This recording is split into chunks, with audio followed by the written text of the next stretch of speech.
Has it been pretty crazy this time around doing this? Have you been able to go to any radio stations out in the Nashville area to do a promo tour? No, I have not. Thank goodness, though, I did do my official radio tour in the fall of 19. So right before the shutdown, I had actually for 4 months. I think I was home in Nashville for maybe 2 days. Oh, really? So, I've done that whole thing, and so thank goodness I'm not having to do everything virtual because, it still gets the job done, but it's hard. Yeah. It's great for me though, because I wouldn't be able to talk to someone like you unless I was doing it like this. So that's a good thing that's come of it anyway. So absolutely. No, it's definitely, I think it's going to make some things a lot easier. I wonder if radio tour will actually ever even be a thing again. I mean, who knows? Yeah. Cool. Well, I like to do things a little different on my podcast, and I like to go through the journey rather than just talking about the new album. We'll talk about that in a bit, but I want to start from sort of the earliest point that I can. Yes. And from what I could find, let's start at 5-year-old Lainey in kindergarten, who was terrified to sing Butterfly Kisses at her graduation. Little Lainey, who's so outgoing, was afraid to sing. Is that true? So true. It's so crazy, like how you grow up and grow out of things. But yes, 5 years old, my grandmother had kind of figured out that maybe I could sing a little bit. On the way to her house one weekend, I was sitting in the back seat and we were singing "How Much Is That Doggy in the Window?" And she was kind of turned around. I remember her looking at me being like, dang, like, you can kind of sing. So when she brought me home that weekend, she told my mama, she was like, I think Lainey is going to be able to sing. And my mom was like, I don't know about that. I mean, we're not a family full of singers. There's a lot of people in my family who absolutely love music. And like my daddy plays guitar and a little bit of piano and my mama dances, but it's not loaded full of singers. So my kindergarten graduation was coming up and, I was going to dress up like a little butterfly for our play. And it just so happened that the teacher asked me if I could maybe sing Butterfly Kisses. So I just remember being in my old house, my parents' house in the kitchen with a tape player. And since there was no like karaoke tracks or anything like that, and I was 5 years old, I couldn't read. My mama she would play literally the first line of the song of Butterfly Kisses, and then we'd rewind it. Then we'd listen to the second line. Then we'd rewind it. And that's how I learned the song and got up there, was absolutely terrified. But was one of the like coolest moments, even just as a little 5-year-old girl. I can just remember being like, wow, I just did it. And you say that there was no singers in your family, like as far as grandparents or great grandparents, was there singers there, or are you cut from a totally different cloth when it comes to that throughout your family? Yeah, it's interesting. It's my mama's mama could sing a little bit. She could kind of carry a tune. But yes, other than that, like when I tell you there's no singers in my family, on both sides of my family, people play musical instruments. So there is a whole lot of like deep love for music and just appreciation for it. Like my daddy's daddy used to take me to bluegrass festivals growing up. That's where we spent most of our summers. And but yeah, it's kind of weird. It's like there's not a whole lot of singers in my family. So around the campfire growing up, were you always the singer then?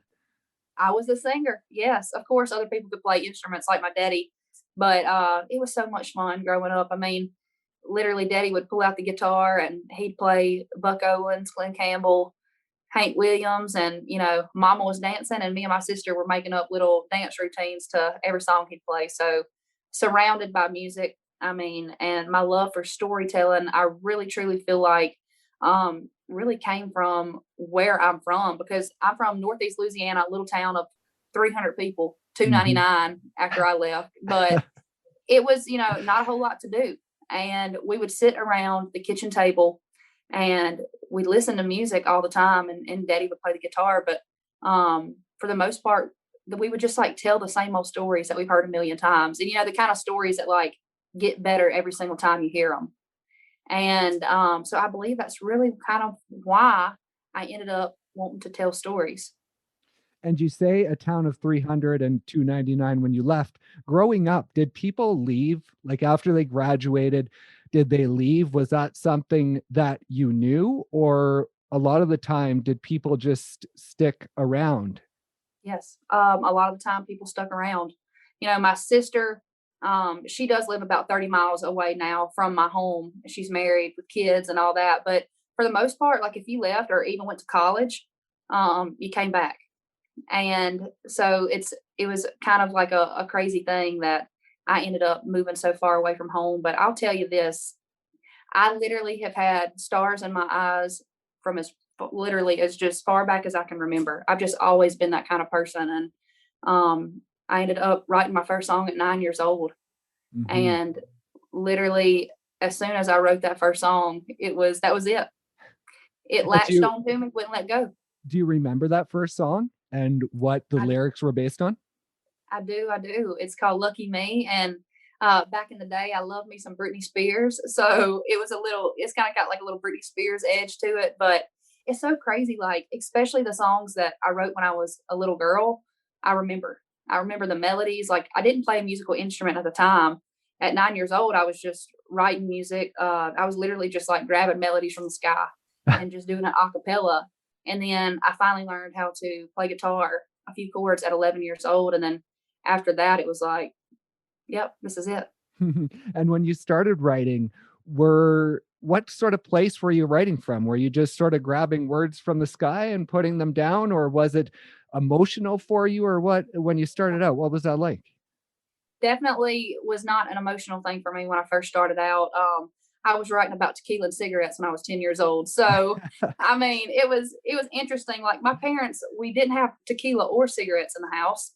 So my family was like, "Where in the world is she getting this from?" But I would just listen to grown up people's conversations or listen to other country songs, and I knew that there was a whole lot of country music that talked about tequila and cigarettes. So I stuck it in mind too. And not only at 9 was it the writing that kinda got you hooked, but that was your first trip into Nashville at 9?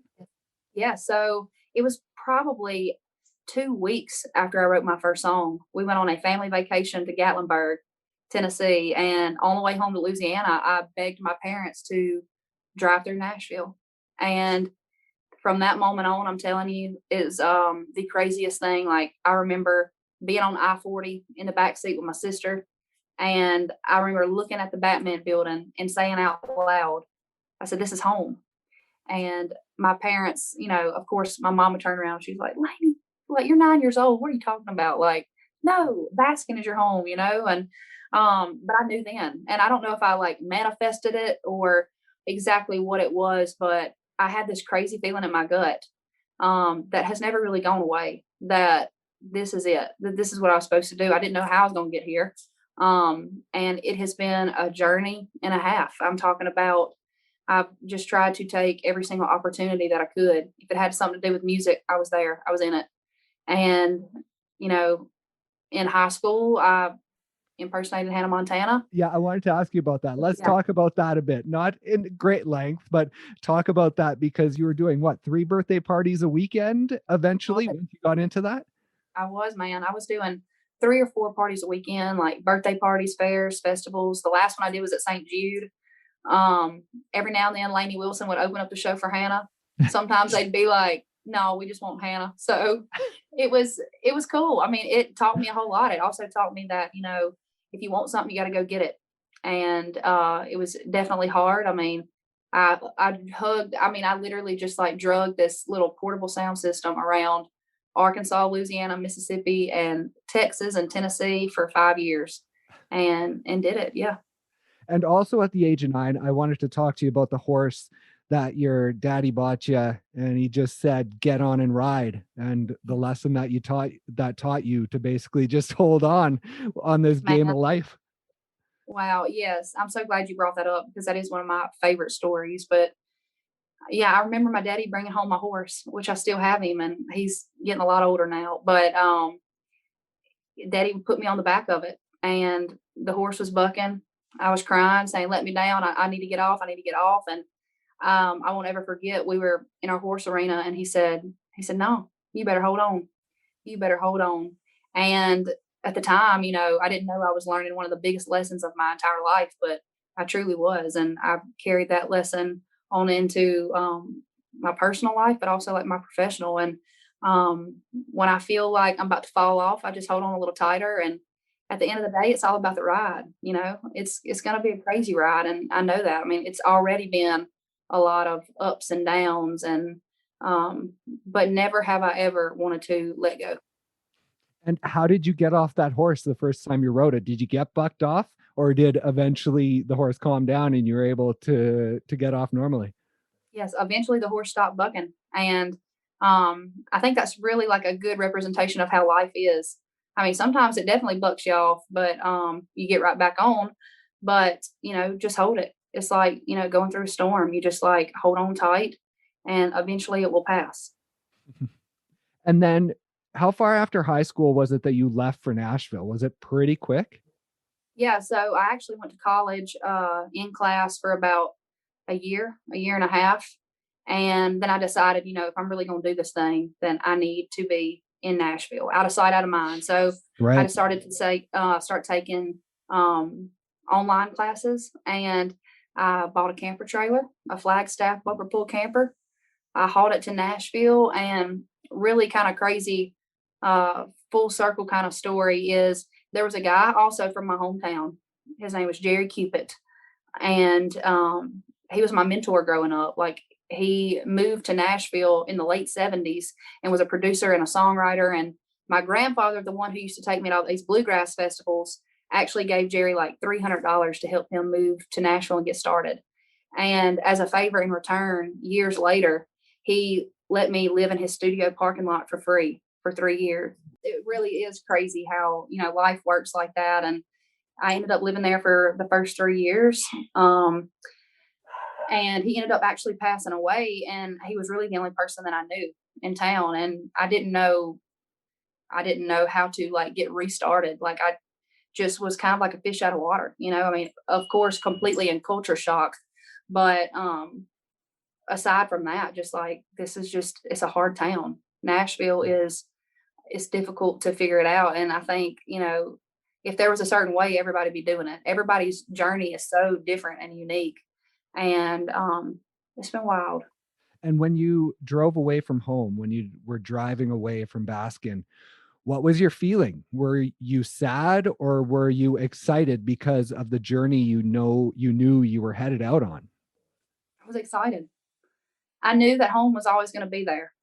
And I knew that, you know, um, the people in the town, my people, my family, those are the ones that really make up my hometown anyway. Like, if you picked up my town and just moved the people somewhere else, then that would still be my town. And I knew that I had their support. I knew that it was going to be hard. I knew that there were going to be times where I was probably going to want to pack my stuff and leave. But I have never in a million years ever had a plan B. This has really been it. Like, I've always kind of felt like if you have a plan B, then plan A is not going to work. So I'm pretty hard headed. And I have just been like bound and determined to figure it out. And, it's kind of crazy too, because like you see so many different stories and like of how people get to certain places in their life.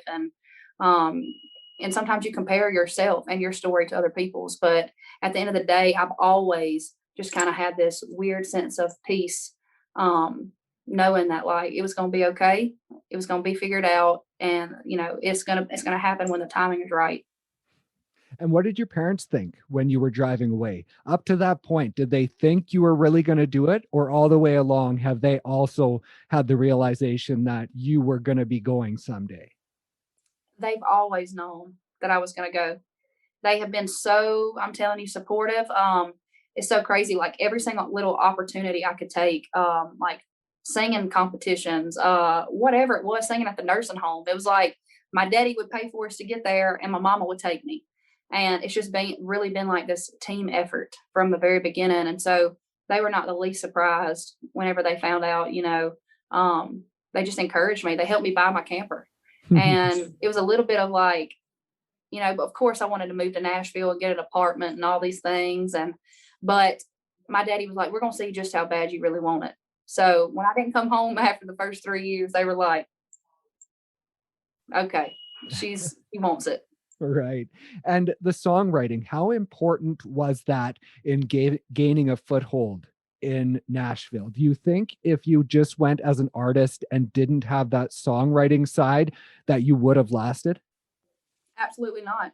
Songwriting is the thing that has helped me get to this point. I mean, before I was an artist, I would have considered myself a songwriter, and um, I think for me, it's been important to, to write songs for myself just because I think you can tell which ones are genuine to me. Now, here's the thing, at the end of the day, a good song's a good song.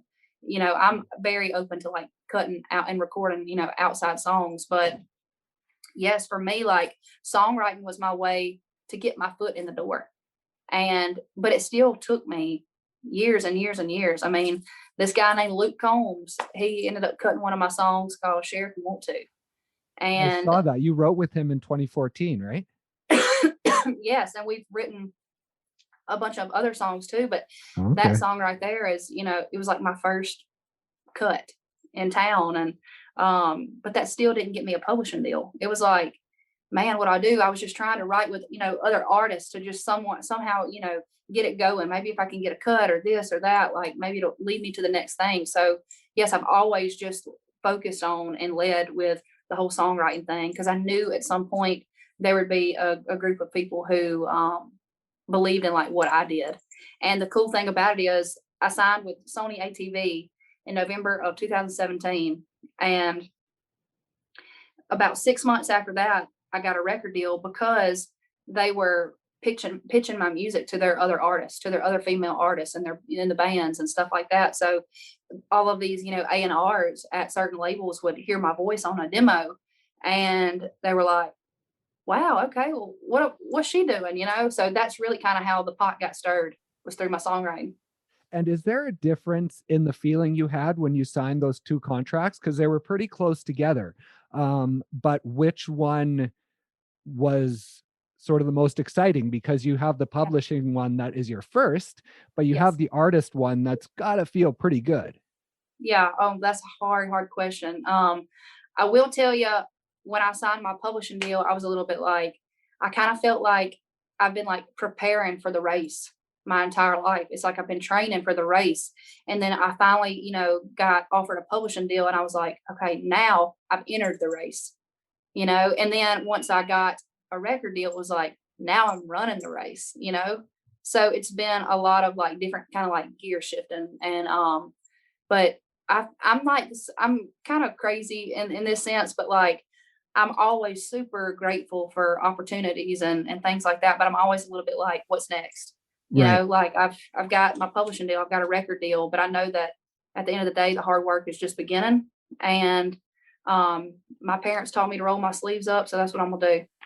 And especially in Nashville, no matter what stage you're at, if you slow down, even if you're established, is that a career killer almost? If you just kind of take your foot off the gas and say, "Oh, I've made it. I can just relax."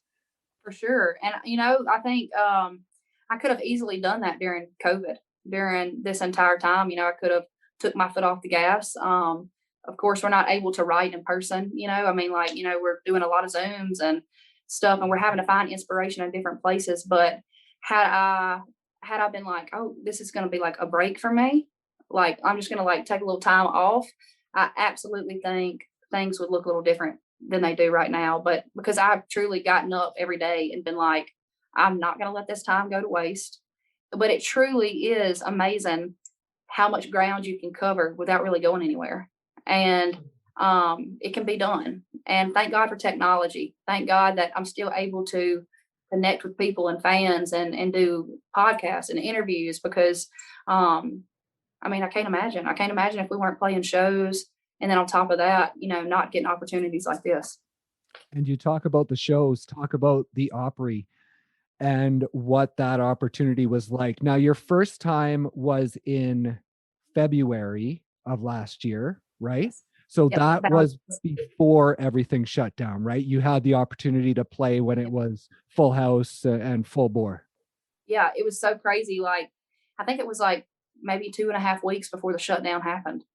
So I performed on Valentine's Day, and then shortly after that, it was just like, you know, just went from 90 to nothing. So I will tell you, man, like my bucket list moving to Nashville has been playing the Grand Ole Opry.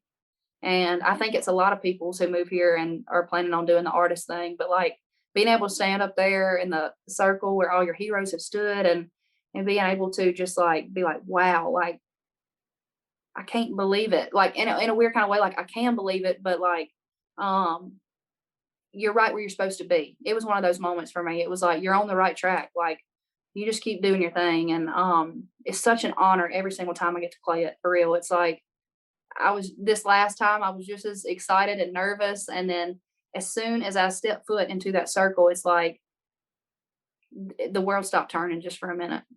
And I would tell you it was a little different this past time because people were wearing masks and you can't see them smile. You hope they're enjoying it, but still the vibe and the feeling in the entire building is the same. And I think 20 years from now, when I'm still playing the Opry, I think I'll still have that same feeling. And that first time you played, you had talked about the fact that you were there when you were 9 when you traveled to Nashville and you remembered the seat you were in. Now, when you got up there and played, did you remember to look at that seat? Yes, it was the craziest thing. And actually, this past time too, like I just remember like literally staring out in front and then looking a little to your left in the back. I remember exactly where I was sitting, and it made me feel like, wow, that little girl who was sitting there, knowing that one day she'd be up there, wasn't that crazy. How do you hold it together at that point? You don't, you don't, you don't. No, it's such a trip, man. It's I can't even describe the feeling. Of the first time I played the Opry, I definitely was like choking up, and my whole entire family was there. It was just a cool moment for everybody. And you talked about COVID and the weirdness of it, but it gave you a chance to write a lot. And I heard that you had written over 200 songs during this time. Was that all for you, or were you writing for others at that point as well? I've written a few for other people.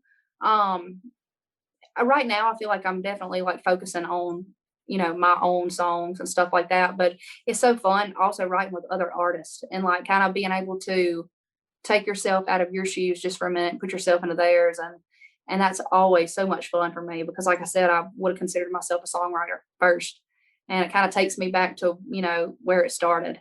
So yeah, I've been most 200 of those are for me. Now there's been probably about 10 of those songs that we were just trying to write a dang good song. At the end of the day, like if it's two artists in the room, um, it kind of like organically happens, like whoever is supposed to record it does. So is there a difference then when you're writing for yourself or if you're writing for someone else? Is it more personal when you're writing for yourself? Yes, it is.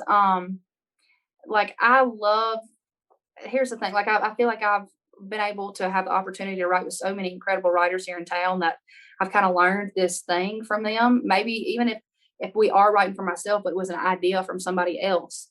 I'm able to put myself into the shoes of whatever that emotion is, even if I'm not feeling it, for the next 4 or 5 hours or however long it takes us to write the song. I've been able to learn how to do that and like get into that headspace. But of course, I'm always like, pulling from certain experiences in my life, or if it's about heartbreak, if I'm not heartbroken in the moment, I can easily go back to that time where I was. And that's like the good and bad thing about songwriting is you have to relive a whole lot because you have to tap in to certain emotions. And Right. that could be dangerous, you know?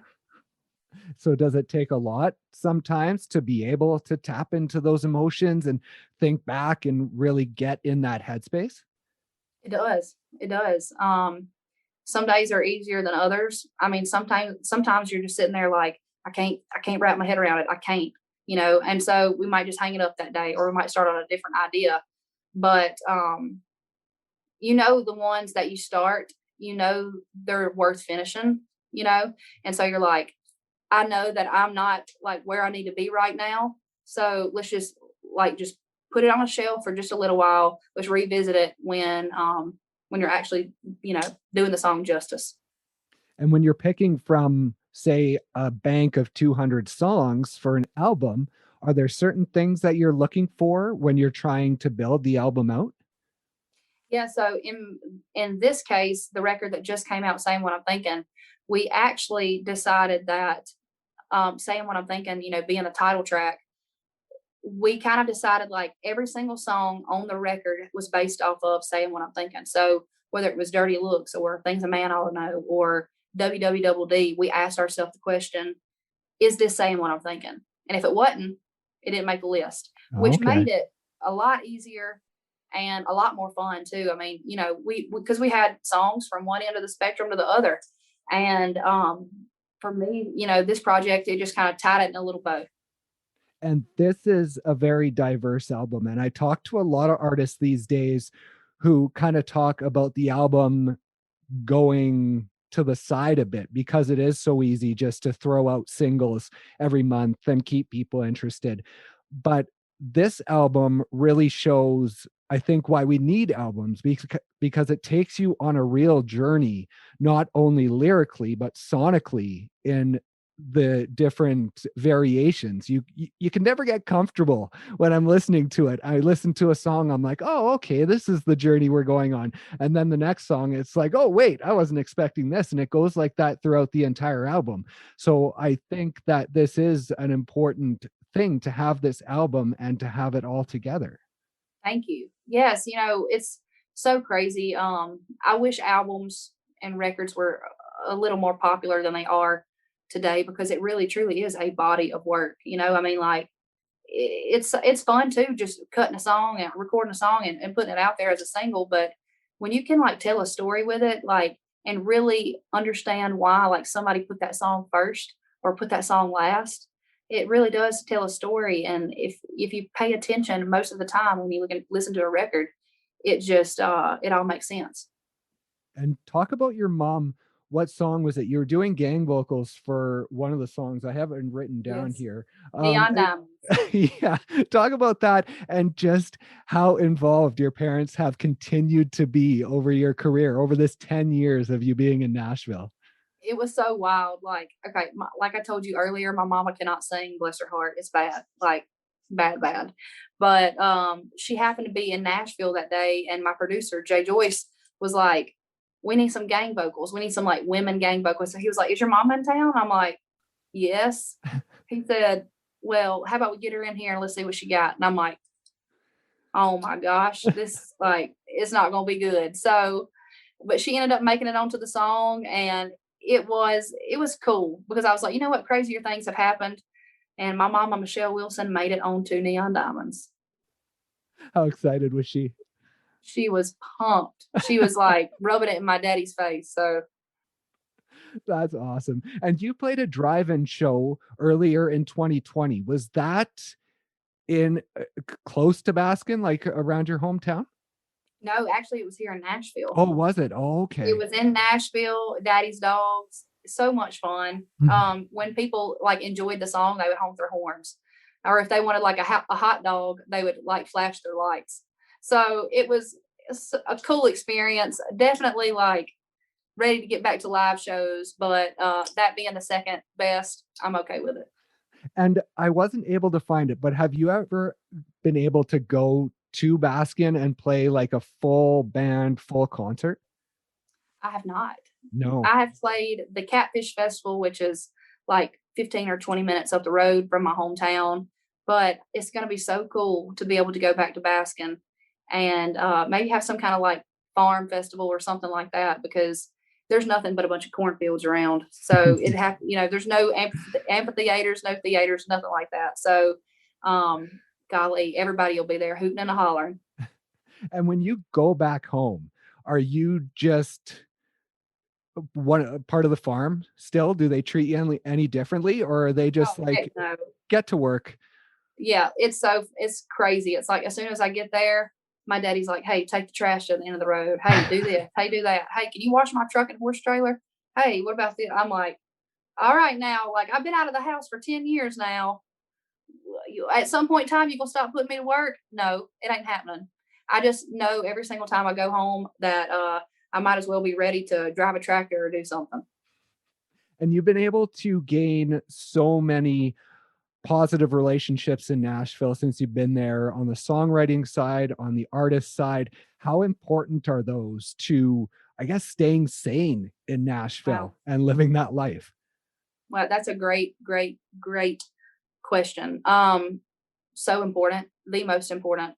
Of course, it's important to have relationships with everybody in the music community on the business side, but also just like artists, because at the end of the day, like, you know, the top dog right now, whether it's Luke Combs or whoever it is, they've been right where you've been. And so like if you need advice or whatever, they completely understand exactly where you're at. So it's important to have those people in your corner, and not even just to get advice from, but also just like talking about you to other people. That is so important. And building those friendships and relationships is what does that. And I'll tell you a really cool story. So one of my best friends, Ashley McBride, she's incredible at what she does. But not only is she just super talented, she's just kind. She's kind hearted. And I remember this one story specifically where I think we were in Texas somewhere. We were on the road together, and I was just opening acoustic, and we were on the bus later that night. We were having us some whiskey. So the truth started coming out. And Ashley told me, she was like, Lainey, she said, I want to help you over this wall. She said, I want to take your hand and I want to help you over this wall, but you got to promise me that whenever you find somebody who you love and believe in as much as I do you, that you do the same exact thing for them. And I said, wow, like that's what it's about right there. It's about having people like Ashley McBride, people who love you and believe in you in your corner. And I can't wait to be able to do that for somebody. Yeah, I was going to say, you've spent so much time sort of creating your own path. Are you at that point yet where you found anyone that you've been able to sort of help out in that way? I feel like I'm almost there. I feel like I'm like right there at the brink of it. And of course, I mean, we're all just trying to like find the next thing for ourselves. But I definitely, there's so many people here in town that I love and believe in, so it would kind of be hard to just like be like, I want to help you specifically. But yes, I mean, at the end of the day, like if somebody's working hard and busting their ass just trying to get something going and nothing's happening for them, like the best thing I could possibly do is really just like mentioning their name to people who, and just keep mentioning their name, Right. because eventually they'll be like, who are you talking about? And that's how it works here in town. It's like you just got to be kind to people, work hard and be kind. And at some point in time, your time will be coming.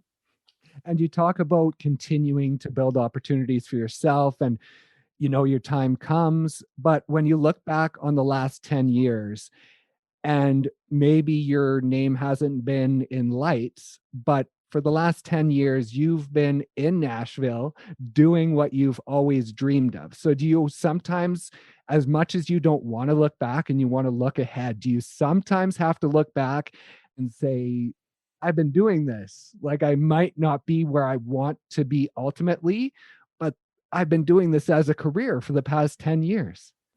Yes, of course. I look back at moments and I'm like, sometimes I revisit it just to like prove to myself just how far I have come.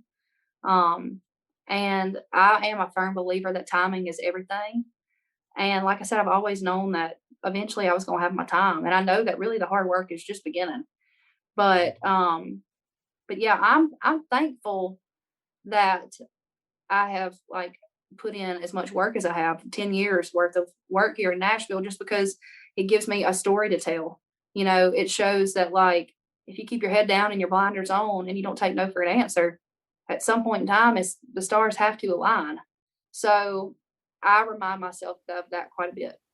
And do you think that makes you a better writer? Do you think if you had an easy time of it, if you were just like an overnight success, that you would be as good a writer as you are? Or does it take those experiences to build up that emotion and be able to draw from those situations when you're writing?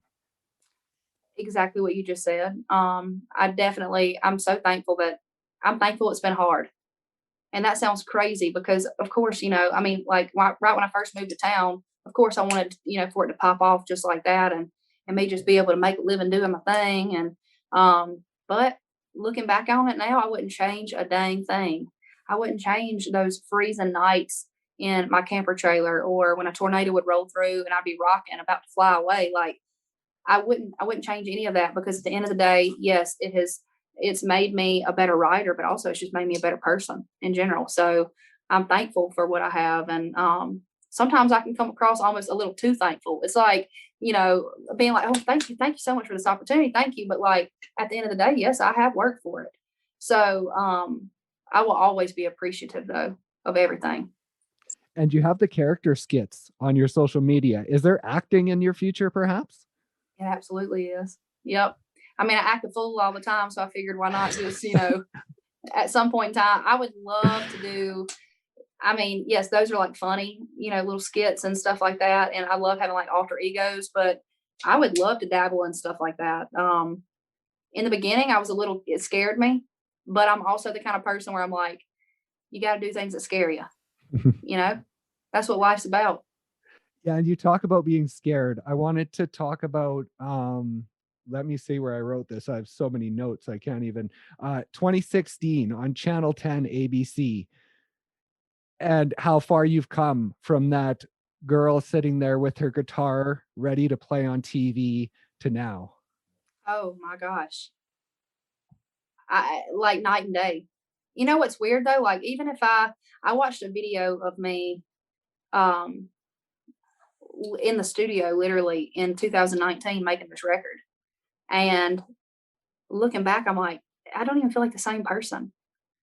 I'm interested to see, like, if I could video this moment right now, and we are, but like, to like watch it 2 years from now to see like if I've just like found myself a little more, because that's kind of how I feel. I feel like every day. I don't know if it's just because the older I get or what, but I feel like I've really figured out like who I am, what I want to say, and how I want to say it, and that's what I'm going to continue doing. So yes, it's strange and cool and all of it to look back and be like, wow, you've come a long way. That's awesome. Well, yeah, there's so much more I could talk to you about, but I've taken up a lot of your time, and I know that you've been doing this a lot lately. So I just Thank you. appreciate you taking the time to talk to me. And yeah, good luck Thank with you, man. everything and the new album and moving forward. And once shows get up and running, getting out there and actually being able to play this album live, which I imagine will be an exciting thing. Oh my gosh, so exciting. I'm ready. Let's do it, dang it. Thank you so much for having me. I appreciate you taking the time. Yeah, thank you. And have a great day. And yeah, we'll talk to you again soon. All right, man. See ya.